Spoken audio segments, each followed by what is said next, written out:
पाकिस्तान ने न्यूजीलैंड को शिकस्त दे दी और 2 पॉइंट्स पाकिस्तान को अब मिल गए हैं। बहुत ही अहम मैच आज ये कंसीडर किया जा रहा था और आज किस्मत की देवी भी बड़ी मेहरबान रही है। बारिश की सूरत में क्रिकेट वर्ल्ड कप में पाकिस्तान ने न्यूजीलैंड को शिकस्त दे दी है।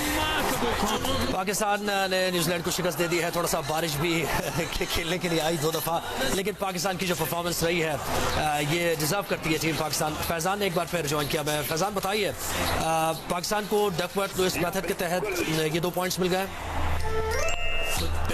बिल्कुल पाकिस्तान ये मैच जीत चुका है डकवर्थ लुइस मेथड की बुनियाद पे। अब से कुछ देर पहले यहाँ पे ऑफिशियल्स ने ऐलान कर दिया कि इस मैच को बाकायदा कॉल ऑफ कर दिया गया। तो कीमती 2 पॉइंट पाकिस्तान ने हासिल किया। थोड़ी देर में कैलकुलेशन नेट रन की भी आ जाएगी और कुछ देर पहले जो आपको प्रूव कर रहे थे, तो पाकिस्तान के लिए एक अच्छा जो नुकता यहाँ पर है कि पाकिस्तान और इंग्लैंड का जो मैच है वो न्यूजीलैंड श्रीलंका मैच के बाद है। तो इनकेस अगर न्यूजीलैंड श्रीलंका से जीतता भी है तो पाकिस्तान के जहन में ये होगा कि उसको इंग्लैंड के खिलाफ क्या अचीव करना है मैथमेटिकली न्यूजीलैंड से आगे आ जाने का। तो ये पाकिस्तान के लिए एक पॉजिटिव पॉइंट जरूर ये होगा, बट इतनी गहराई में जाने की बजाय यही बेहतर हो जाएगा न्यूजीलैंड को श्रीलंका हरा दे। बट एट दिस पॉइंट अच्छी खबर पाकिस्तान क्रिकेट फैंस के लिए है कि पाकिस्तान ने न्यूजीलैंड को स्ट्रेन अफेक्टेड मैच में डीएलएस की बुनियाद पर हरा दिया। और यहाँ साथ साथ में एक और चीज आपको एक रिकॉर्ड क्योंकि आज के मैच में पाकिस्तान के ओपनिंग बैटर फखर जमान ने 11 छक्के लगाकर पाकिस्तान का एक वनडे में सबसे ज्यादा छक्कों का